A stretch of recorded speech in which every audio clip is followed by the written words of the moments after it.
Hi, I'm Kathy Mills from Short Film Edits, and I'm here with Toby Pruett for an interview today. How are you? Very well. It's good to see you today.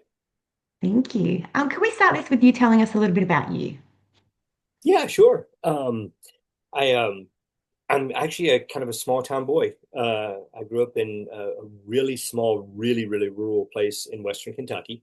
But I was real lucky. I had the most amazing mother anyone could have, and my grandparents. My grandfather was a radio man. He built and ran radio stations all over the Western Kentucky, West Tennessee area, and he built one in our little bitty town that I grew up in, and then he took it over. He bought it, and I grew up in that radio station.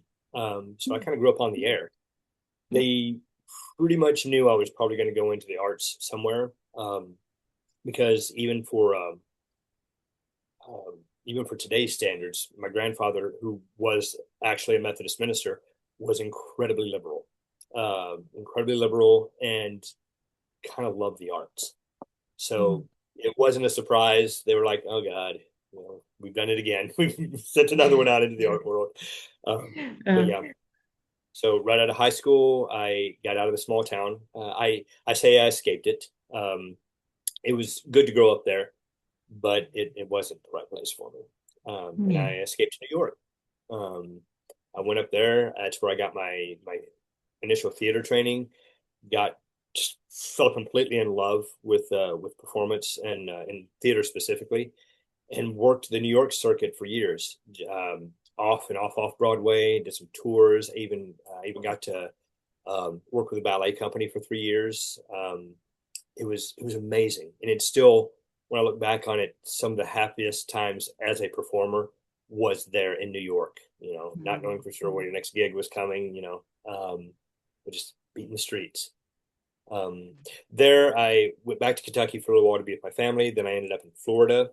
As I said, I lost a bet and ended up there, so, which is kind of true.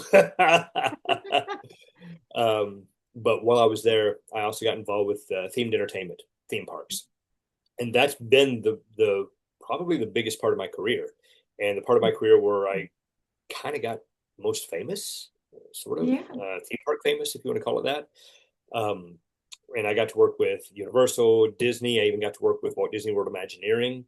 Got to work with a couple of great shows there. One just finally closed its doors after over 35 years in operation. A family-owned Wow. business called Sleuth Murder Mystery Shows, and I Mm. had close to 500 performances, in, I think it was 24 different roles in 18 different shows that ran. Wow.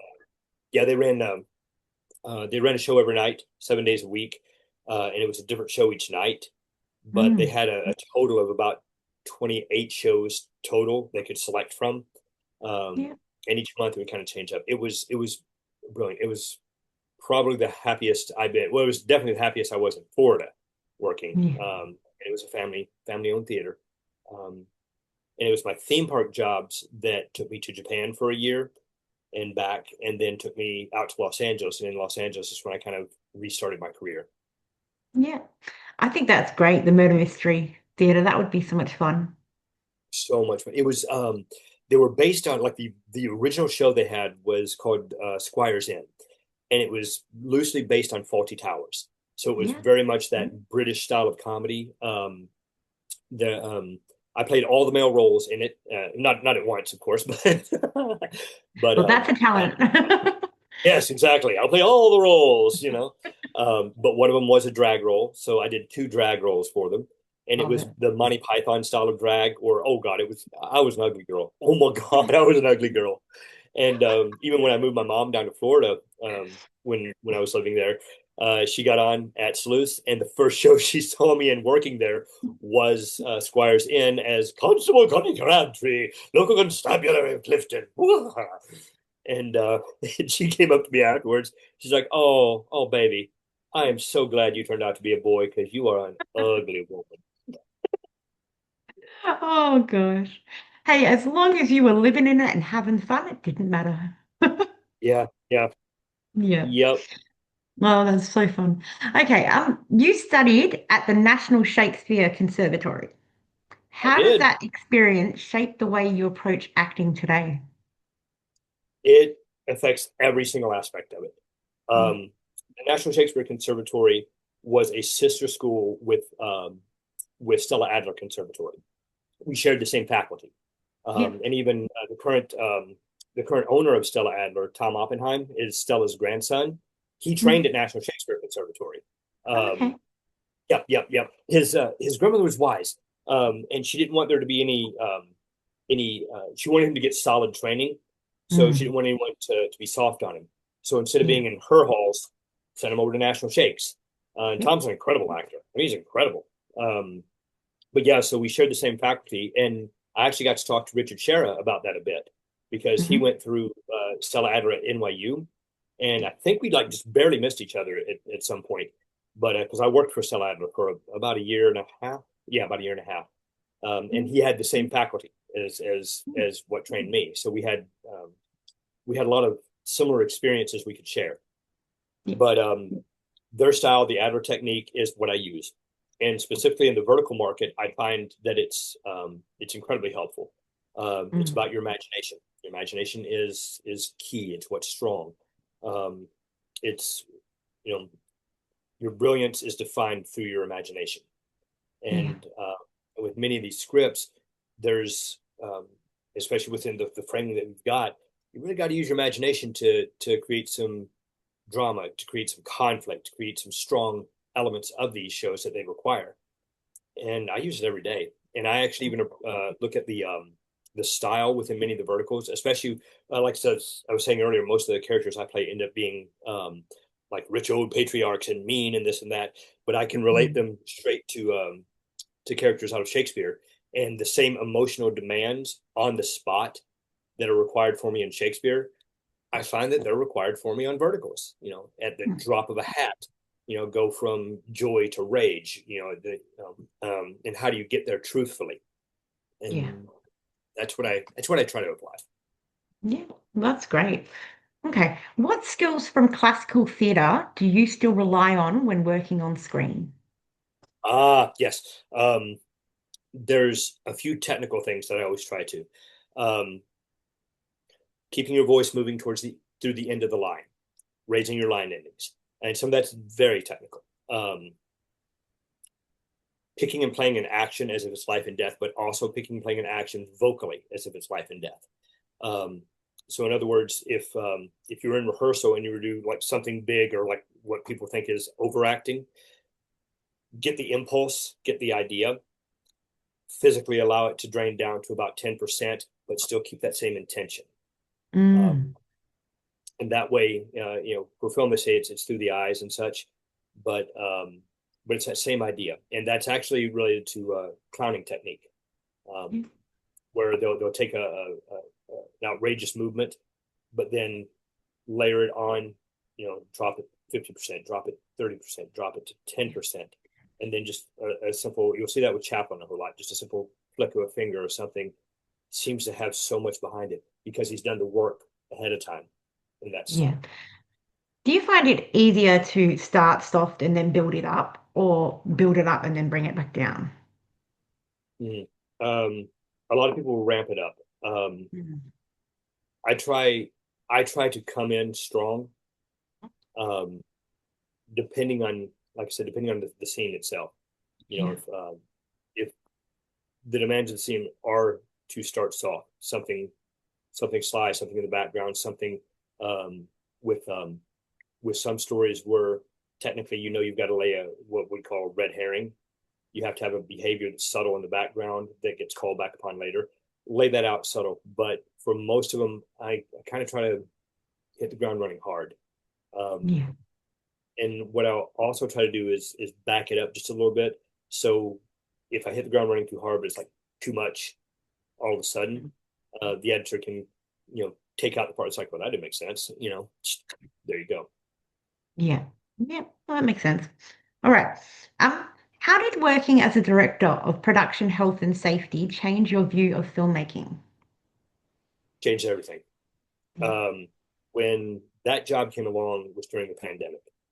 I had I've worked as an actor all my life. I have also worked as a director for stage, a fight choreographer for stage mainly. Um, I say more fight choreographer than stunts because stunts is a world that involves certain things that I don't have a skill set in. I have been set on fire, but I haven't done it in so long that honestly, even on set, I'm like, you might want to call someone who burns in because it's been a while since I've Mm. done it. I've fallen from heights, but honestly, nothing over 30 foot. And even then, I'm like, I need a couple of falls before I do this professionally again. And I don't wreck cars. I don't precision drive or wreck cars. So I stay away from stunt coordination, but I do fight coordination, Mm. weapons work, things like that.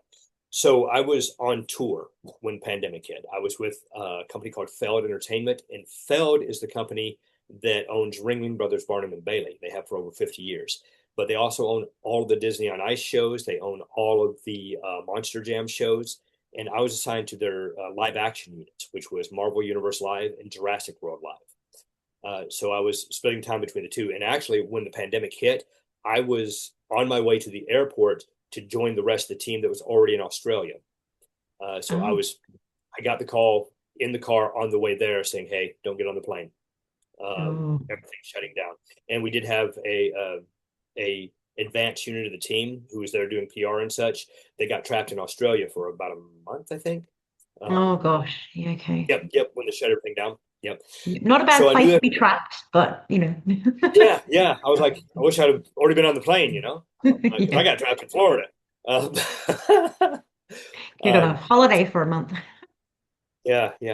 So I knew we were going to come back up, and Mm. I wanted to take care of my team. Now, our team, I was one of the performance directors with them, and our team on Marvel had, I want to say, 46 performers, about 50 tech, and about 50 people that were what was called FCP that run the Feld Consumer Products. So Mhm. about 150 people we travel with, about 10 of us in the artistic management side of it. And I'd had a background from years back from being an EMT. I actually became an EMT to be a better fight coordinator. So there Mm. was someone on staff that if I was coordinating fights and doing like that, I had a medical background. So if something went wrong, you know, we could Yeah. keep everything steady until the people that knew more arrived. Yeah. Smart. So I got into what was called COVID compliance and took the online course, did some John Hopkins work, did other stuff. So I had enough of a medical background that I understood that not everything is known right now and that it's evolving and things are changing every day. I kind of knew how that stuff worked. And when it came to contact tracing, it sounded ridiculous. It sounded crazy. Even for me, I was like, I know how this works, and this sounds kind of ridiculous. And when I looked into it more, I'm like, I get it now. I know how this has to, I know why this has to happen, and I know why it's so confusing. So I got a gig in Boston that I just it was placed online. They hit me up, or I hit them up actually. And at first they didn't want to hire me because they said I didn't have enough film experience. I was like, I've been on a lot of sets, but the majority of what I've done have been live action tours in the last couple of years. And they hired me anyway. And it turned out that it was a low budget film, but their idea of low budget was quite a bit different than my idea of low budget. They Mm. flew me up to Boston, had a hotel, had a car. I'm like, okay, this is a bigger budget than I thought. And what they didn't tell me was I was arriving 12 days into production. It Oh. had already been shut down for a day, and they lost a day of filming. And two of the other health and safety people that I was taking the place of had been fired before that. I Oh. also didn't know I was the department head. I thought I Mm. was just one of the team, but Yeah. no, I was the department head. And I called on some friends and talked to them. I jokingly say that I finished that film out of spite, but there's a little bit of truth to that. It was the most difficult job that I've ever been good at, but at no point did I have any evidence that I was any good at it whatsoever. Okay. Everything pointed to every failure I made on that set. Everything pointed to every single failure. And even when the job came to an end and we were wrapping, I was talking to producers and I was like, I'm sorry, I did my best. And they're like, what do you mean you did great? I was like, no, this happened, this happened, this happened. They're like, the film didn't get shut down. You didn't Mm. get shut down. It said everything in town has been shut down 2 and 3 times. Once you got there, it didn't get shut down. I was like, yay, so Thank you. so yeah, exactly. But because of that job, I had to know something about every single department. I had to know the ins and out of it to where normally it's like transportation is the first on set, the last to leave. I had to be there before transportation, So I was pulling these insane 18 to 20 hour days, 6 days a week. Um, Wow. yeah, yeah. Had an incredible team behind me, absolutely incredible team behind me that quite literally held me up some days. Um, like like one day specifically, I went down. I just was so exhausted. I went down and they literally surrounded me, got me a chair. And the way I put it was, don't let anyone see me. Don't let anyone see that I've gone down because I can't risk anyone doubting the work that you guys are having to do. And they did. They literally hid me for about 20 minutes until I could get my blood sugar back up, until I could, get going again. Um, Yeah. Burnout is real. Like it is very, very real. yeah, Yeah. yeah. Well, I did 5 films for them. It turned out the company I was working for, and I didn't know this part either when I first started. I was working for Miramax on that first film. Didn't Mm. realize it. And they immediately flew me out to Los Angeles. And this kind of connects with the vertical world here. They flew me out to Los Angeles after that to help them on another film. It was a remake of He's All That called She's All That, Hmm. and it was uh, it was being done with all TikTok stars like Addison Oh, yeah. Rae and many others. Um, and I was like, this is unique. Is it just because I didn't know that much about TikTok or social media, but they had millions of views and followers and such. And I found out later that TikTok was the one who put the money up for it. So Mm. it was basically funny. And I was like, this is a format that's used to, vertical. Yeah. So in that respect, I can see where the vertical world and the platforms and such had already started looking at mainstream. How do we enter? How do we enter? How do we do that? It's a fun movie. I think it's on Hulu. It's a fun movie. It's a cool movie. It is a remake, um, and they brought in a great director, Mark Waters, and Mark is magnificent at directing young talent. And Addison and the others, they were fantastic. They did Mm. great. And in many ways, they probably had more, working against them than for them because, a lot of people didn't want to see them succeed, because they were Mm. from the TikTok, like that. Kind of like, Yeah. there's some people out there that probably don't want to see our vertical stars succeed in mainstream. Why? Because they're from the vertical world. And, Yeah. they did a great job. Um, so yeah, one after that's how I kind of changed my view of the film world because I saw every aspect of it, but I also got to see it at its worst. You know, Yeah. um, I got to see it at its worst. I got to see people um, pushed to the edge further than they would ever normally be pushed, even on a regular set. Mm. Um, I got to see camaraderie when people came together. Yeah. Um, the way I put it is like there's always all the different branches and all the different departments. They kind of have their own flavor. They kind of have their own thing. The this does this does that. And Teamsters are always known to be like just tough guys. And my Teamsters were the best guys I've ever worked with. Oh my God, my Boston Teamsters, I've got nothing but love for them because many of them had seen so much tough stuff that when they saw me dealing with it, there was a little bit of camaraderie there. We still, we joked around with each other a good bit, but they had my back, I had theirs, Yeah. and so I really felt like a part of the film community back then. I Oh, will tell you this good. though, I did 5 films for them, 2 in Boston, 1 in Utah, 1 in LA, and a Guy Ritchie film in Antalya, Turkey. For we were over there for like 4.5 months. When that final film in Boston concluded, that's when the what they call the return to work Safeway Ford. That's when they dissolved those, and they Mm. dissolved my department. So I wasn't necessarily fired, but the department got dissolved. I Wow. took a year and a half off. Yeah. I went back to Florida. I did not do anything entertainment wise for a year and a half because I was so stressed. I was so burnt out. that I really had to reevaluate a lot of life. Yeah. Yeah, I can see why. Yeah, that would have been tough. Yeah, yeah. Yeah. But I Mm. also got to spend a year and a half with my mom and stepdad again. Yeah. Because literally I was staying on their couch. But I got to spend that, and I got to be close to them for that year and a half. Um, That's good. and I just, it was the greatest gift, or Yeah. I guess hidden gift, surprise gift I could have ever gotten. Sometimes that forced break gives you the best experiences as well. Because Perspective. sometimes you forget to take the break. So when you're forced to do it, it can open up other aspects. So Yeah. yeah. All right. Has your approach to auditions changed as your career has grown?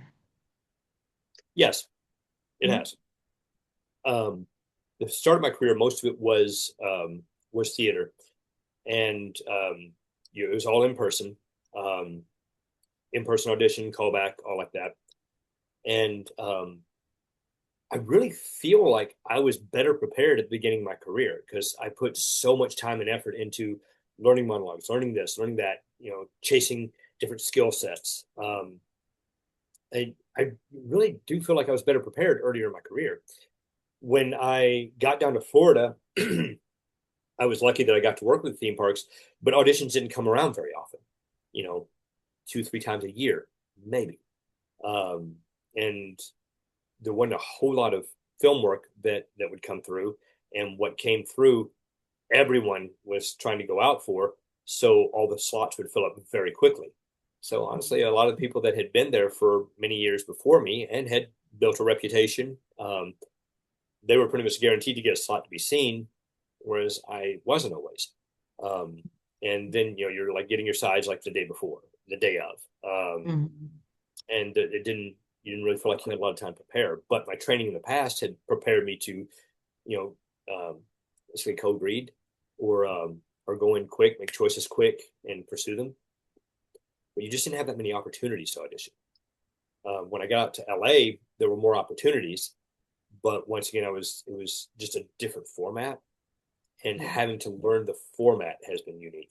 Just as like with I was talking with a director that I work with on this last vertical about this, that some of my auditions, I know that I'm clocking in some good work in the audition, but they're just not hitting. And he was like, yeah, for some of what they actually need, you might actually be over prepared. You might, Mm. you've got a lot of tools in your toolkit that you can use. And sometimes they don't need subtlety. Yeah. Sometimes they need to know that you can go to these extremes quickly and wash it off. I was like, huh, because I never would have thought of that. But I was like, Mm. okay, I can try to change it. Um, it's stylized, you know, the same kind of audition that I would go and do for an outdoor drama or Shakespeare in the Park is not the same audition that I would go and do for a sitcom or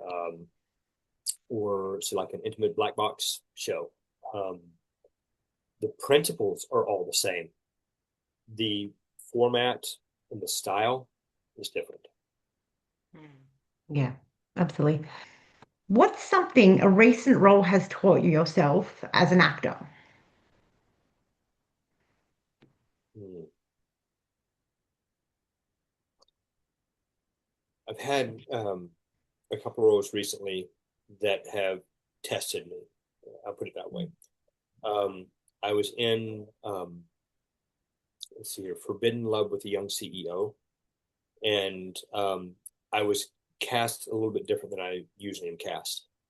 Strangely enough, I've been a live action guy uh, for a long time, so oh god, this sounds ridiculous.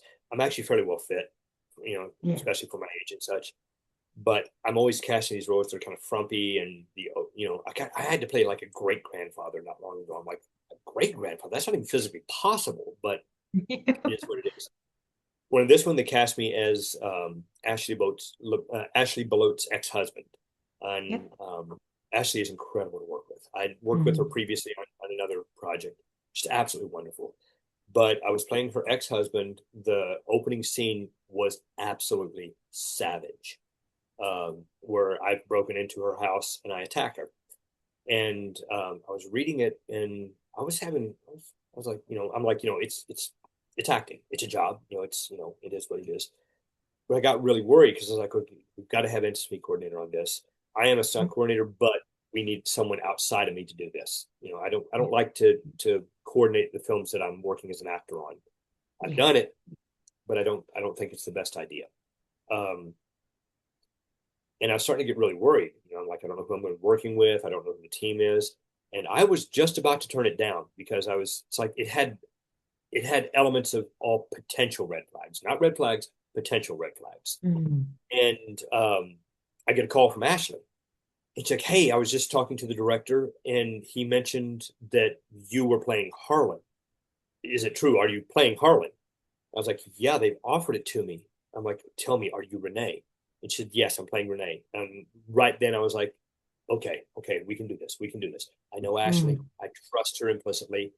I believe that uh, we've got a both a professional and personal relationship that she can trust me with Yeah. what's going to be taking place. And yeah, okay. So we did it. We met with the intimacy coordinator who was also doing stunts on it. We all got along famously. The director was incredible. Our DP on that, Sam, was phenomenal, and it's some of the better work I've seen as far as cinematography on a vertical yet. And it's so good because it's just subtle enough you don't realize that the camera is a part of what's telling the story, not just the actors, not just the dialogue, not just the story through violence. The camera work itself is Mm. juxtaposing the hero with the villain. It's beautiful work. I'm incredibly proud of it. But once again, I was in that role. I was younger.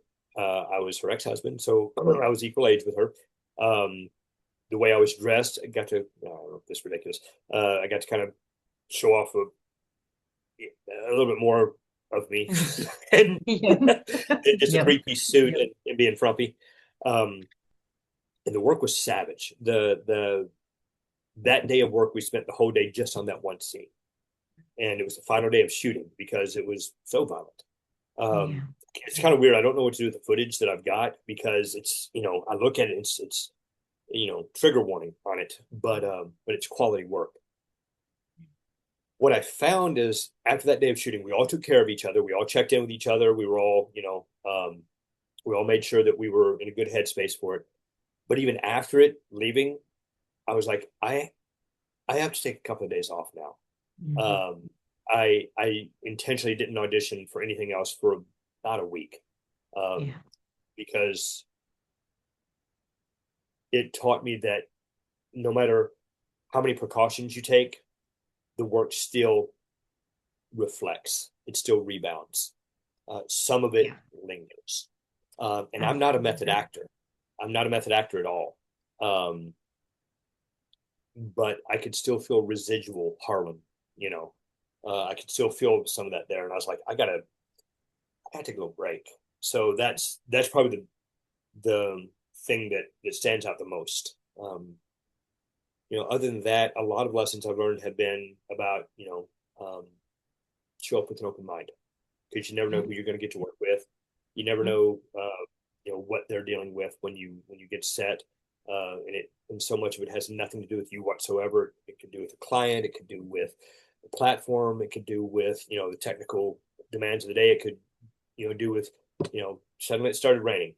You just keep an open mind and try to speak good wherever you can. Put the goodness into the world. Yeah. I mean, I'm glad Ashley called you and talked with you about that because I know that if you were to go into that scene with someone that you didn't fully trust, it could have ended really badly. Um, Yeah, it could have. And yeah. even before, prior to that scene, I think it was before that, I had worked another vertical where I didn't have like it wasn't heavy violence whatsoever, but it was the kind of violence that just made me kind of uncomfortable. Mm. And I was working with one of the I think I don't know if she's a vertical star, but she's in a lot of them. But she was a lot younger. Mm. I want to say she might have only been 20, 21, you know. Mm. And it was a scene where I had to smack. I mean, a part of it was I had to smack her on the ass, and I don't know. It's like there was no interest in it all like that. It's like, hey, can we talk for a bit? Mm, I got this coming up. Are you okay with this? Are you comfortable? Can you know I'm a fight coordinator, so I know how to do it without hurting you. But you know, mm, I don't know. It was kind of like, yeah. It's like an nothing icky against her kind of whatsoever. feeling. Yeah. Yeah, when it gets her so whatsoever, I was like, just tell me that I'm not a creep in doing this. Yeah. Yeah, no, I get that. It's like, make sure that you know that I'm not doing this. But this is where things get tricky. A lot of the Mhm. fans, like, sometimes they don't understand that you are not your character. And Yeah. that just goes to show that it also resonates inside the set as well. You just need to make Oh sure yeah, that yeah, they it know does. It that you're does. not that person. Yeah. Yeah. And like I said, what I joke around is for the first part of this year, I played what I referred to as angry old white guys. Mm. Um, and some of it I had to bring some levity to it. I was always hitting someone. I was always slapping someone. Yeah. So I bought these big orange foam hands called my slapping hands, and I would bring them to set with me, and we would take photos with them and goof off with them, and that would kind of break the tension, and you'd get the idea like, oh, this is pretty cool. Yeah. Um, Most everyone I work with, I believe I've helped to cultivate a feeling of safety. Yeah. Um, so yeah, That's good. It's important. It's important. So, yeah. yeah. All right. What type of character feels most natural to you? Hmm. Man, that one's a tough one. Um, because what I've discovered is like, and I'm also thinking back to roles in theater. Uh, when I would take a role, especially something that I was like, I don't know if I'm really right for this, but hey, they saw something, so I'm going to pursue it. Um, when you get into the character development work, do the background work, do your scene study, and start to sort of get in the mindset, they sort of grow on you. Um, Mm. and two shows I did back to back were quite unique. I did a George Bernard Shaw play called Misalliance, where I was Tarleton. And in Shaw's plays, there's often a character that's the mouthpiece that's basically speaking Shaw's thoughts and such. And that's kind of what this was. Lots of pontificating, and larger than life, you know, do this and do that, and that's how the world will be. Ah, yes, that's right. Ah, and joy, love of life. Ah, and so for that one, they saw him as kind of a rotund guy, and so I was buying into that, and I went on what I call the Krispy Kreme diet, and I tried Yep. to gain as much weight as I could. I got into this mindset of this industrialist, and this passion of life and such, and they ended up having to fat pad me for it. Well, the next show that started rehearsals, I want to say 2 months later, was Sam Shepard's True West, and I played Lee in that. And it was I basically had to shave off as much weight as possible, and kind of get into Lee's head. And with a lot of Sam Shepard's play, I used to say like I don't really quite understand Sam Shepard's play. It feels like an emotional, you know, uh, smear of emotions and what's going on. And some of that will go to show that there's a lot I've got to learn, Mm. Um, but there's so much passion, so much right on the edge of it, and um, and so from going from Tarleton's larger than life, loving life, and this and that, and embodying that, straight over to Lee, who's always looking out the corner of his eye, and finding a way to get in. Um, and the relationship he had with his brother Austin, the the change in there wasn't just the physical. The physical helped me make the mental change, but I found that whatever character I get, I can usually find a way through the character development work grow into it. With the verticals, we don't have as much time to do that, especially for Yeah. supporting roles. Like Mm. I say, the very first big vertical I did was Faded to My Forbidden Alpha. It was mine and Casey's first one. Casey got a full script. I didn't. Mm. Yeah. So when I showed up to set, there was so much I didn't know. Mm. I thought it was a gang thing, like Sons of Anarchy. We were calling each other Alpha, and I had Mm. an old Southern name, Ethel Lovett, the Alpha Mm. Ethel Lovett. So I thought he was like, ran a chapter of Hell's Angels or something. Mm. Um, and I was in three-piece suits. I couldn't quite understand it. And I'm on set with Casey, and we're talking about it. And that's when they were called mobisodes, mobile episodes. And we're talking about that. And then out of the blue, he goes, "Hey, man, did you know we were werewolves?" What? Yeah, we're werewolves. Mhm. Oh man, no, I didn't know. We're werewolves? And he was like, "Yeah, man, that's why we're calling each other Alpha." Okay. Oh wow. Mhm. That would have been information good to know. Good to know. Mhm. And that would have literally changed, the background work I did. It wouldn't change any character development work I did. But I Yeah. literally didn't know I was a werewolf until the first day when Casey was able to clue me in on it. And then that's Yeah. when, things started, making a shift on that. Um, Yeah. yeah. I hope It's that answers the hard. question. Yes, yeah. Yeah. I mean, I know that sometimes, I think people are starting to get the full scripts now. Like, I think they're starting to get them more than just like little parts. And it helps you understand the story to understand your character better. It would have been Yeah. hard. Like you said, you didn't even know. So, I didn't even know I was a werewolf, you yeah. know? That's what, yeah. Yeah, I'm starting to get more of them now like that. However, the one that I just completed, I must have been replacement casting. I probably wasn't the first choice, but because they checked my availability about 2 weeks prior, then I didn't hear from them. So I was like, okay, well, they went with someone else. And I actually booked a different one. I was on a period piece. Mhm. That was a blast. I was really getting into like the heightened language. We had like full costumes. It was really cool. Mm. Um, and the night before, um, I get an email like, "Hey, are you still available?" I'm like, "Believe it or not, the days that you're asking for, they just happen to be my days off.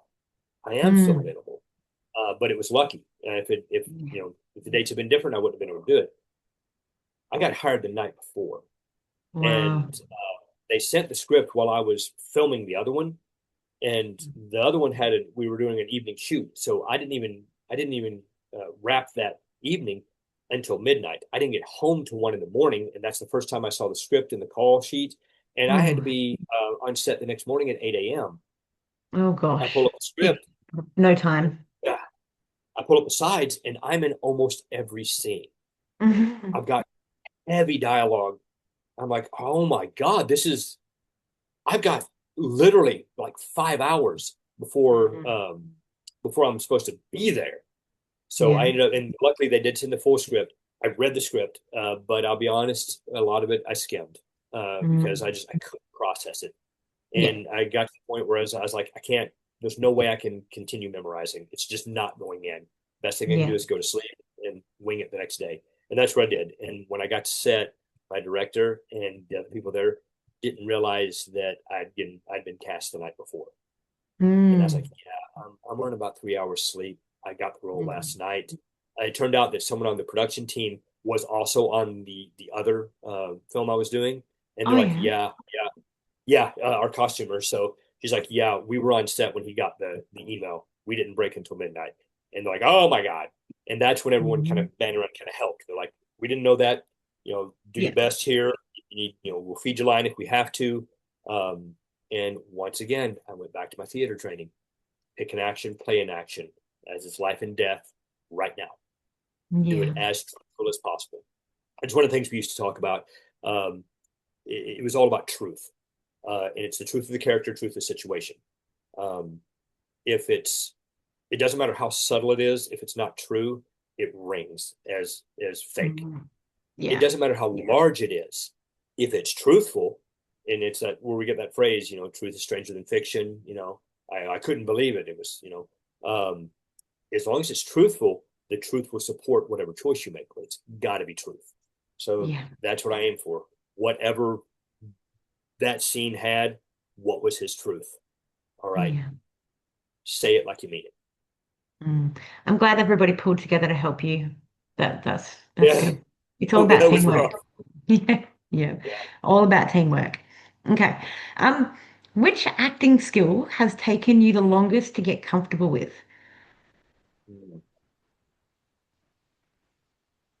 Hmm. Hmm. Oh man, you got some great questions. Thank you. Uh, let's see. Hmm. I know where I've had the most work and the most challenges has been vocal work. Um, Mm, you know, I've I've been in vocal work one way or another for most of my life, and and it seems like it develops so slow. And mm, oftentimes I was watching something that I was in, like a commercial that I shot, popped up, and I was like, oh my god, this is my voice. I didn't realize it was doing this. I didn't know it was doing that. mm. But I don't think I'm ever comfortable with the way I sound. Yeah. Um, but luckily, I can't hear the way I sound. It's only Mm. after it gets played back that I'm like, ah, crap. But I get that. probably vocal work. Um, Yeah. as far as like any of the acting work that's like emotionally driven, um, it took a while to get comfortable with. What I find more so is for some projects that you really dive into, like I mentioned with Harlan, there have been a few that have surprisingly lingered. Luckily, a few of them lingered in a very good way. I Yeah. still got some habits from shows that I was in like years and years Mm. ago, that make me smile, and they stay close to my heart. I'm glad that they stayed with me. And then those others like Harlan, I've got to take some time to shake off, because even though that's polar opposite of who I am and what I believe, and I'm working with a supportive team that allows me to go there, I still got to go there. Yeah. Yeah. Has there been an acting habit that you've had to unlearn? Yeah, a lot. It feels like so many of them are things I have to unlearn. Um, I I'm a honestly, I'm a goofy person by Mm. nature, and like I'm really physically goofy. Not a So bad thing. it's not a bad thing. Yeah, it's not a bad thing. So especially with some of the roles, I really have to watch posture, the way I'm physically portraying Mm. something. Um, Yeah. because I will think I'm looking a certain way, or I think I'm in a certain posture, and I'll look at the playback. I'm like, what the hell? Why didn't someone say that I was like, I look like Quasimodo here? What is, oh, I can fix that hump. What hump? Oh, never mind. Don't worry. I'm like, If yeah. you Oh, I'm can't sorry. see it, That's it's Young fine. Frankenstein. I'm like Igor. Oh gosh. It's Igor. It was Igor. Um, Um, but that's been something I've been chasing for a while, and you'll see it in my fights. You'll see it in my combat. I kind of get into it. I have a tendency to lean a little too much or bend certain ways, and not tell the story physically that's Mm. being asked to be told. Um, but once again, I'm kind of a technical actor. I haven't. Um, my physicality, the connection between my body and my mind, was never strong as a child growing up. So Mm. even though I've trained it to connect better, I still slip into it, you know. Mm. Uh, so yeah, that's been one of the biggest challenges. Yeah. Yeah. Okay. All right. What kind of character arc excites you the most? Mm. A character arc where you get to delve into the deepest recesses of their pain Mm. and their joy, because Yeah. it's the ride between the two. Yeah. Um, some of the roles I play are kind of mouthpieces. They just say the words, and you only really see one side of them. Um, but even recently, with a couple of verticals, there have been a couple where I've had redemption arcs. The one that's out right now, When We Meet Again, it starts off, you think, oh, it's just gonna be another one of those rich old white guys that's gonna be an asshole, that's gonna just be mean to his son and mean to the daughter, and then something happens, and Mm. he sees what he's done, and he gets a redemption arc. um, Yeah. and he gets a chance to, in that one, I had to play a grandfather. Whereas I may not have been a great father, I got to be a great grandfather, and thus connected with my son better. That was with Eric Lutz and Jana. Um, Yeah. oh my God, that was such joy. And I think even a few of the reviews picked up on that, like, hey, this wasn't what I thought it was. All right. But Yeah. to be able to take the journey, I I love, love love, when they love, give love. you a surprise. Yeah, yeah. Yeah. I love that. All right. Which character, I think we've dove into a little bit of this, but there may be another one. Which character has challenged you the most so far? Um, Harlan in a specific way did. Mm. Um, but let's see here. Another one that I just finished shooting. I was genuinely a good father, but I was dealing with some impediments, and the cross between the impediments, the being the good father, um, that was really challenging. And once again, it goes back to that a certain physicality was asked for, and normally we would do a take, and then the director would remind me, yes, but just remember, God, you're right. All right, yeah, okay, I got you on this one. Um, I think that's probably been in the recent ones the most challenging. Um, in the past, um, here's a funny one. One of the most challenging ones in the past. I mentioned that I worked with a ballet company for about 3 years. I worked the Mhm. Iglevsky Ballet. I was actually hired as a clown because I had professional clown training, and I worked with some great guys like Bill Irwin, Mhm. Chris Bays, those guys. And so I was Drosselmeyer.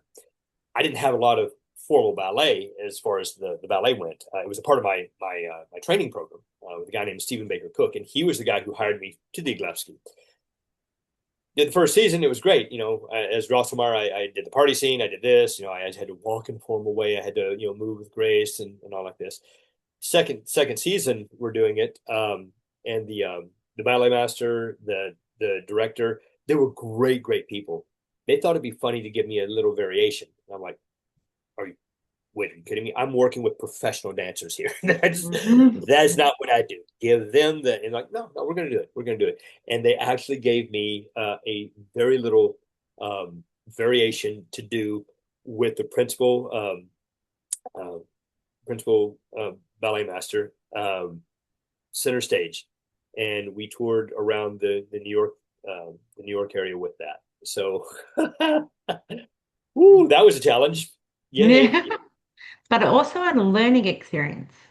Mm, oh my God! If I, as an actor, had approached and worked on my craft as hard as dancers work on their craft, I would be I would be a star right now. I mean, I would be so much better. Yeah. The dedication was just it was Hmm. phenomenal. Oh my God, they were amazing. Yeah. That I was a mean, good ballet company. I didn't realize it. yeah, I know that there are some dancers, like some of my daughter's friends from school, they go to dance school, and just the Yeah, amount of effort they put in. My neighbor, her daughter is in dance, and she's 5 days a week. Some of them are 5 hour sessions. Like they're just, I'm like, wow. Like, I mean, the dedication is huge, and I have a lot of respect for that. So, I mean, if it's yeah, something, it's got to be something you really want to do to be able to do yeah, it that much. yep. It was from that experience that after I left New York, I was back in Western Kentucky for about a year to 2 years, um, and it's part of like to keep them going crazy there. I got back into martial arts, and I approached my training in martial arts the way they were doing their training in ballet and modern, um, and that's why I kind of rose to the ranks as quick as I did with that. And Mm, that's when I talked about how I was able to reconnect, mind to body, body to mind. I was yeah. from the movement classes, from the ballet classes, and then eventually through the martial arts. Yeah. Yeah. Okay. What's something about acting you wish more people understood?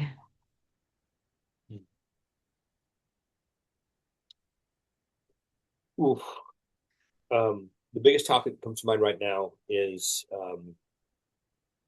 pay disparity. Um, Mhm.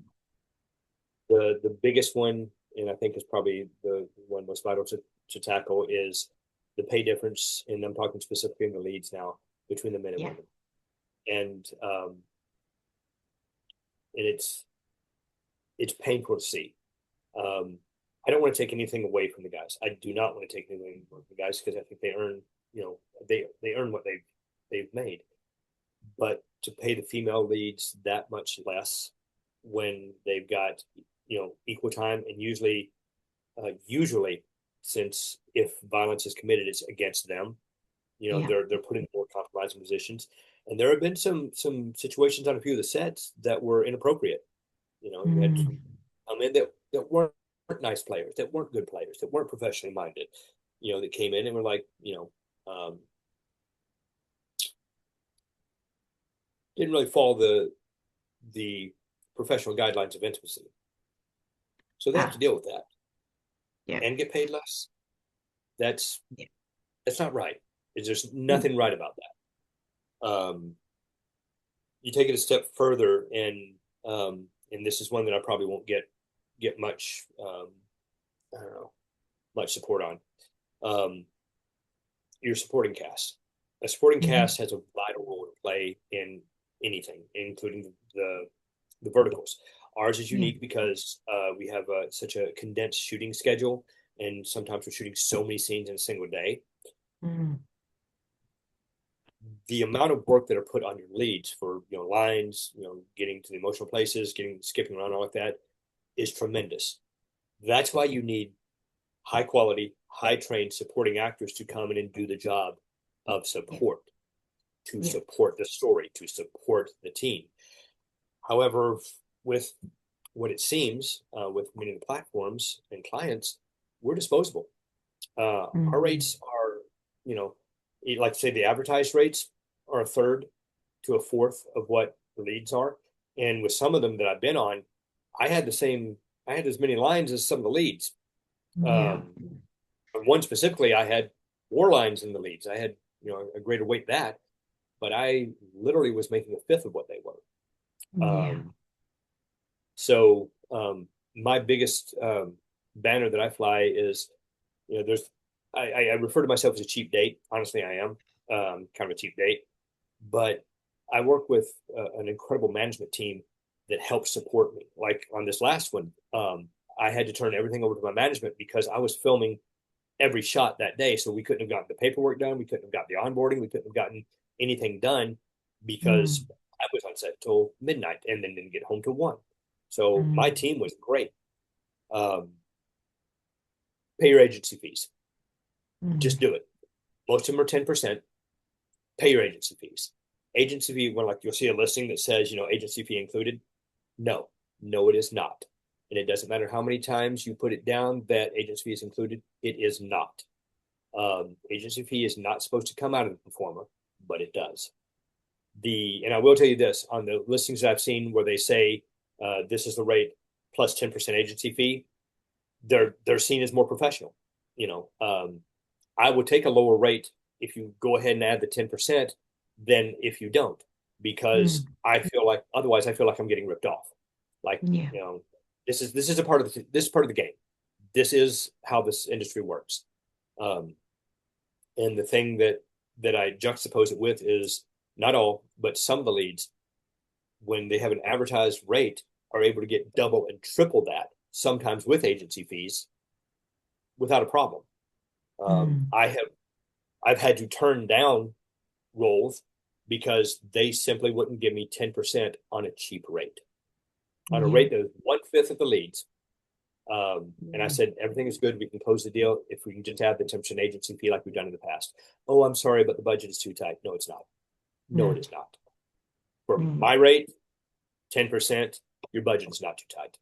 Mm. And that's just insulting. So Yeah. that's my soapbox. Mm. I know a lot in the industry won't agree with it, especially Mm. those that are working the budgets. But I honestly believe if you budget it and you say this is how much we're going to pay for this role, go ahead and take 10%, lower that price by 10%, and then add it on as an agency fee, and people will be happier. Mm. Yeah. I mean, I don't Otherwise, know too much about this stuff, I'm not in that part of it, but I do know that, like for the bigger apps, I know that they would have a bigger budget to work with rather than some of the smaller apps who are just trying to make a film. Um, for somebody who's been doing it a lot longer, they can. probably broaden that pay, you know, Mhm. to Yeah, make it and better. also some bigger apps, you'll see it listed that plus agency fee, Mm, and just doing agency fee for your leads, but not for your supporting cast. Bullshit. Don't do that. mm, That yeah. literally tells us we're not valuable, and I think that's what Well, it comes down to. I think every single person on that set is important. If one person wasn't there, it could all fall apart, you Oh know? yeah, yeah. Yeah, yeah. And I mean, I also, I mean, again, I have no idea what it comes to like the production teams and what their pay rate is or things like that. I have no idea. I've never dove into anything like that. Um, Mhm. but I'm sure, sometimes I've heard like you guys, as if you're not doing a scene or something, you can sit down, you can go through your lines, a waiting game is a big thing as well. But the production team, they're standing there all the time. They've got cameras all the time. They're working their butts off too. Um, Yep, so I'm hoping they get what they're worth as well.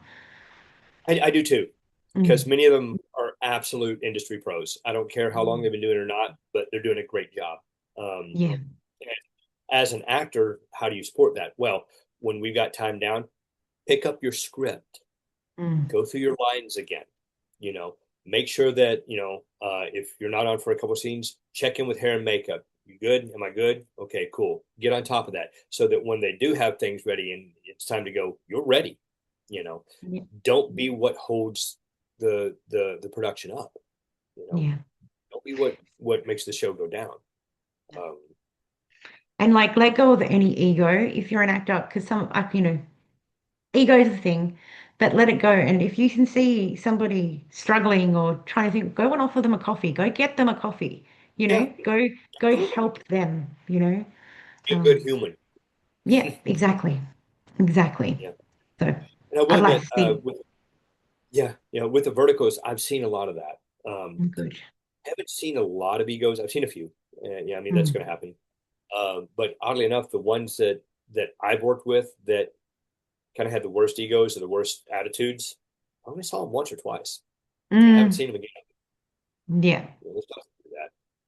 Yeah. But for most of it, and the way I'll put it is, when I was working in New York, I really felt like I had a artistic community around me, and I felt like I was a part of it. I call it Mm. my tribe, fellow actors, fellow performers, fellow crew.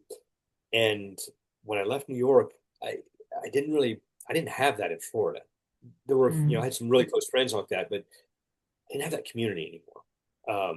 And when I first got out to LA, I was having trouble finding it. I kept saying, "Can I find my tribe? Can I find my tribe?" Working the vertical market and with so many of the friends that I've made and colleagues that I've worked with, I have felt a closer tie to an artistic family, an artistic tribe than I have in years. It's the closest I've felt to that same kind of artistic tribe I found in New York years ago when I was beating the streets, working off Broadway and such. Um, and that's something I really take to heart. Um, Yeah. yeah, it's amazing. Yeah. All right, I have one more question for you. If you could go back and relive one single day in your career, which day would you pick?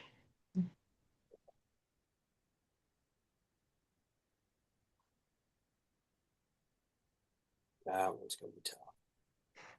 That's so many wonderful. Um, hmm, hmm. You know what?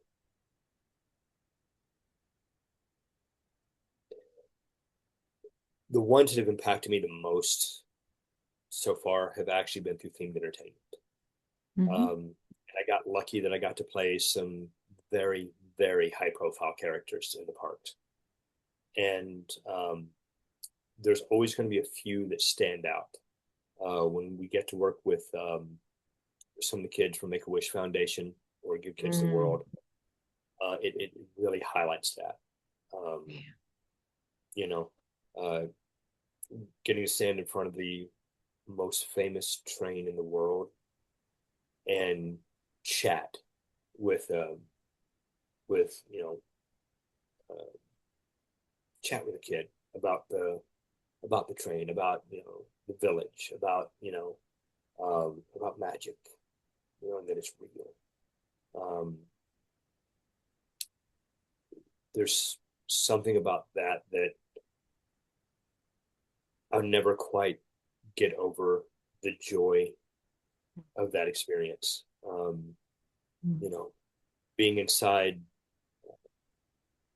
being inside a shop that's been around since 382 BC, Mm. and you know, where the magic of the mythology is stronger than anything else. It's stronger than the character, it's stronger than what's going on, and you do find the right one.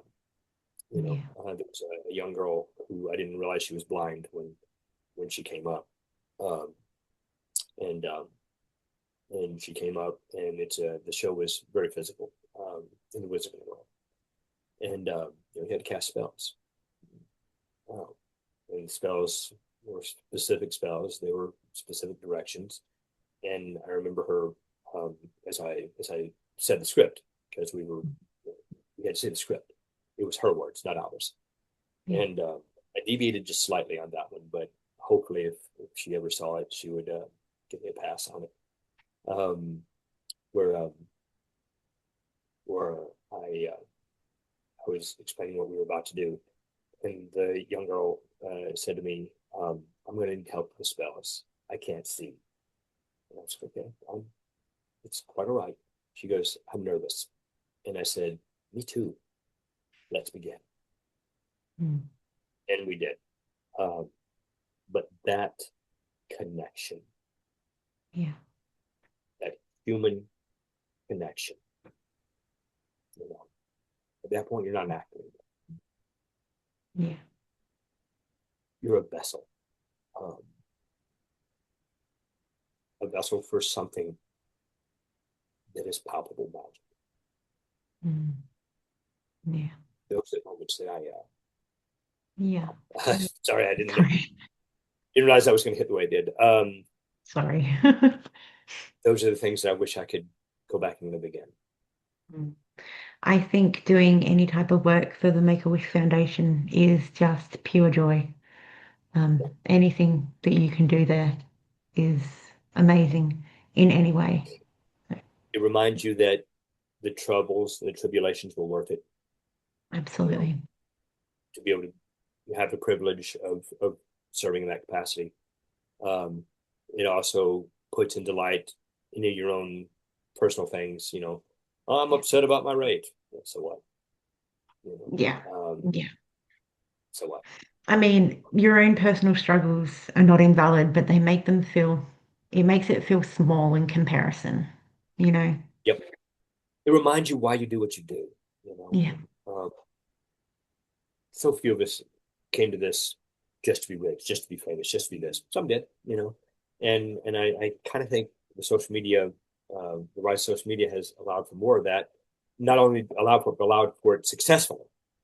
Yeah. Um, and if we're really, really lucky, then even if that's the path we're on, the universe will intercede with moments like that, remind us there's something better, something more important.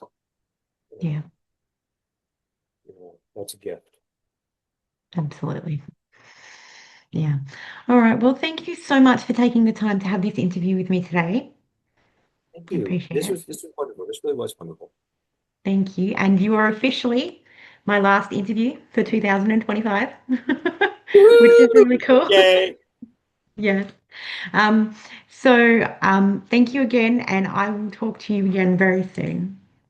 That'd be wonderful. I'll talk to you anytime you want. Yay! Thanks, Toby. Take care. Bye.